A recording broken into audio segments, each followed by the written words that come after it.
hết vậy lưu bày mình thì chui côn ý bấn đòi ở tung u sầm lạp cốt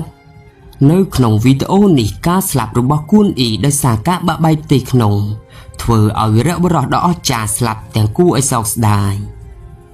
nơi bề là côn ý ban chảnh nơi mấy chừng nụ đã chui xuống cua con bàn cứ lưu phần nâng mừng tà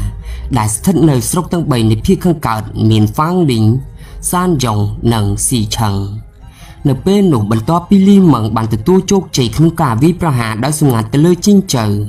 lưu xình bàn đất non con to rồi bọc quạt tạm đón tên lệ hỏi bàn đàn đám dội sọc xì cùi nâng ủ chỉ bần to bần toạp thua ảo ri liền plei đo thôi rồi bọc quần ý từ cắn y chờ tạm để dựa krong y tù thua ảo quạt mình ai chiên tâm mục rồi đọ thỏi bàn nè đã chui xuống cua con y bàn cứ lưu phần nâng măng tà bên tại với đai chúng lại nụ cư thả lưu phần nâng măng tà mình bàn tới chui xuống cua con y tề cõi mọc măng tà đừng thắc con mình ai kích phật bị cá tu câu trời đai quạt mình bàn tới chui con y hỏi bàn đất non con tọa tới cho trôi cho mùi nụ cô chào ủi bên tọa bị lưu phần bàn tới lóp tới đó y chờ quạt trơ bàn tới tu bên chỉ ở tới chân tù hơi trơ bàn pra ha chi vật đầy lưu bầy đôi xà tại quạt mình bàn tới chui con y hết vậy bàn chỉ bộ kề mình tới chui sang cua con ý mắng tà cứ chỉ mấy top khlang mà nè nó y chờ nó pe đã lưu bầy cho si choàn lưu chàng bàn đừng chun pha chẳng đừng mắng tà mà nè đừng non con tòa pi pon nè đam bầy từ xoa cùng lưu bầy nó pe đã lưu bầy căn cặp y chờ mắng tà bàn châu trường nơi chiên lình đại chứ tức đây đó sầm khăn nòng công long pe lưu biểu căn cặp chiên chờ chiên lình chỉ cần lại plus biển nơi smile yang tràn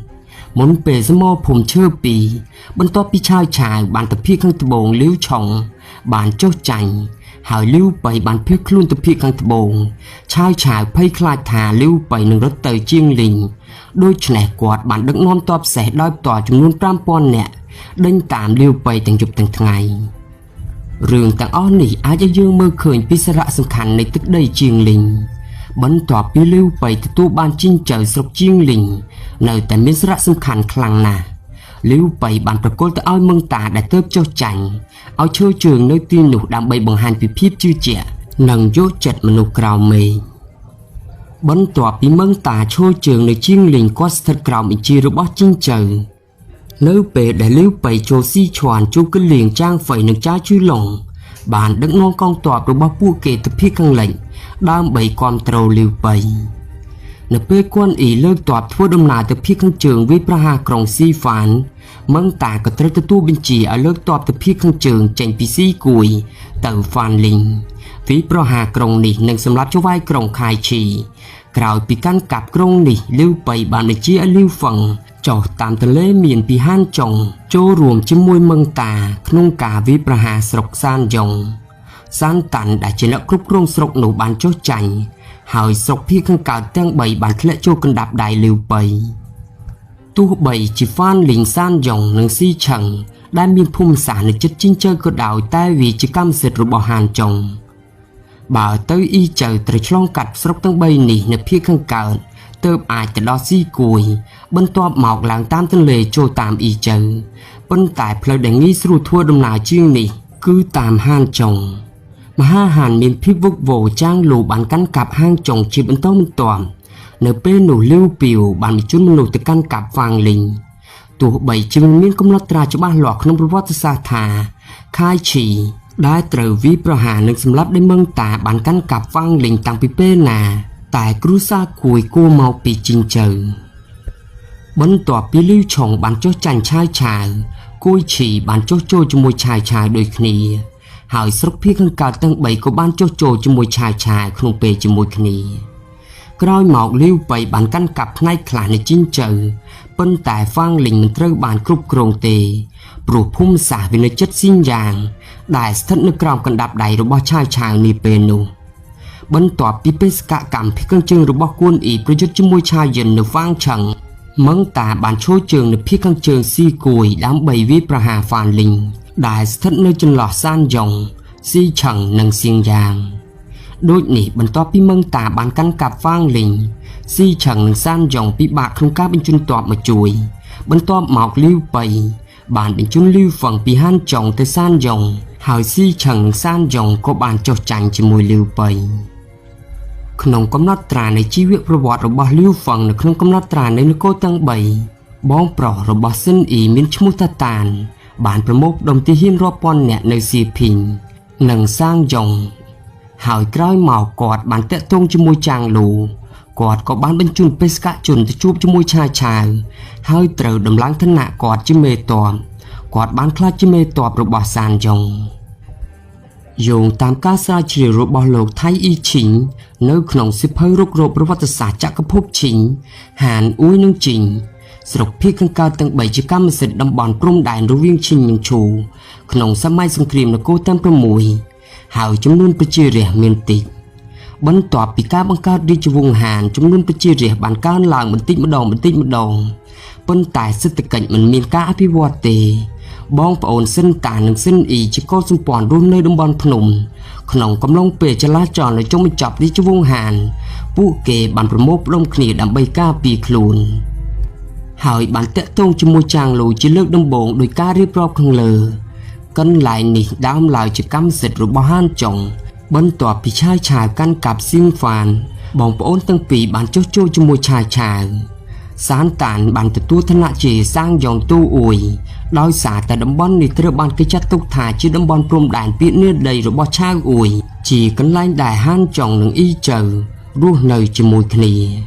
បន្ទាប់ពីមឹងតាបានទៅភៀសខាងជើងដើម្បីចាប់យកហ្វានលីងស៊ិនតានិងស៊ិនអ៊ីបានចុះចូលជាមួយលីវប៉ៃដើម្បីបង្ហាញពីភាពស្មោះត្រង់របស់ពួកគេក្នុងការចុះចូលស៊ិនតានបានបញ្ជូនប្រពន្ធកូននិងសមាជិកគ្រួសារទៅឆឹងទូលីវប៉ៃបានតែងតាំងស៊ិនតានឲ្យបន្តធ្វើជាអភិបាលស្រុកសានយ៉ុង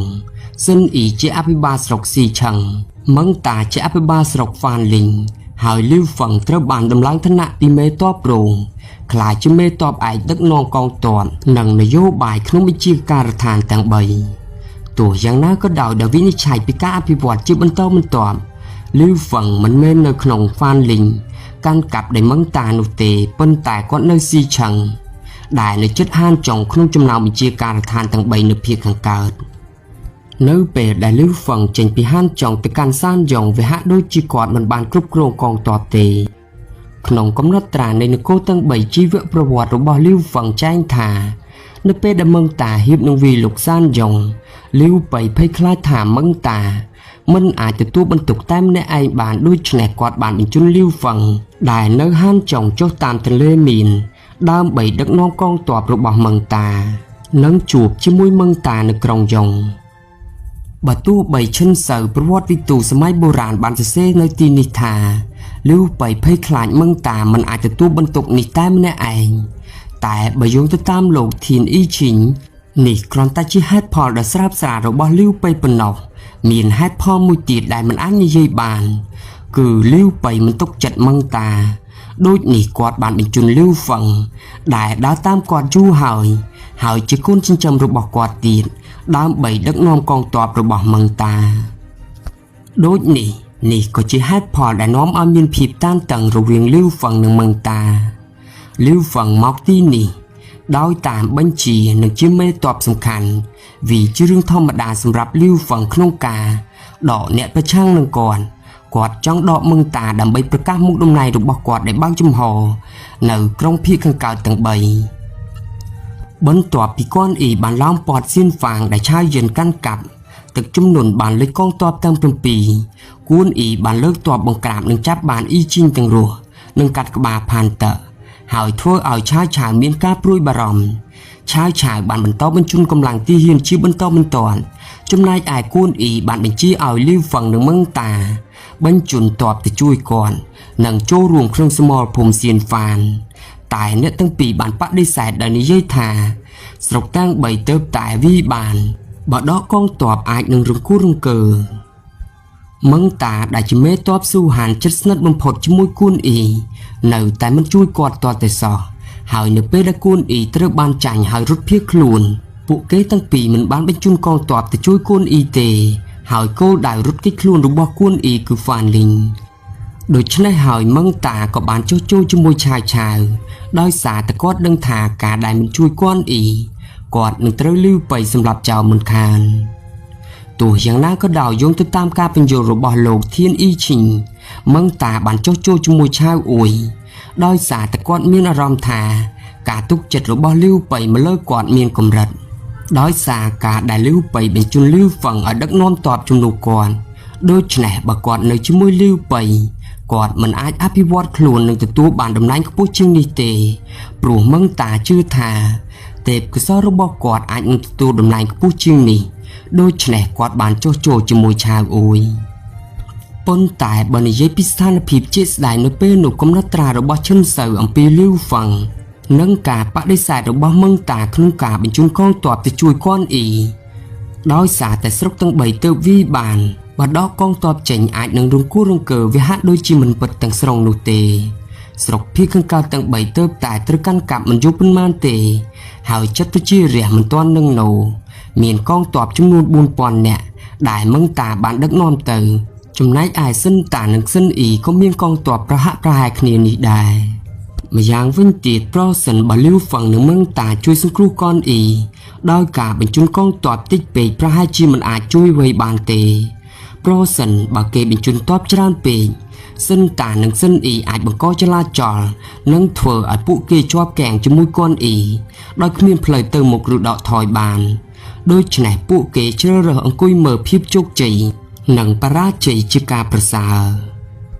បន្ទាប់ពីមឹងតាបានចុះចូលជាមួយឆាវអ៊ុយឆាវភីមានសេចក្តីត្រេកអរជាខ្លាំងហើយបានឲ្យមឹងតាឡើងឋានៈជាផ្លូវការតាមការសន្យាគាត់បានបញ្ចូលស្រុកភៀកខាងកើតទាំង3ជាខេត្តស៊ីនចឹងតែងតាំងមឹងតាជាអភិបាលខេត្តហើយបញ្ជូនស៊ីហួសាងដែលជាមេទ័ពភៀកខាងត្បូងឈរជើងនៅវ៉ានឆឹងហើយស៊ីហួងដើម្បីជួយមឹងតាក្នុងការវាយប្រហារលីវហ្វឹងនេះក៏អាចបញ្ជាក់ថា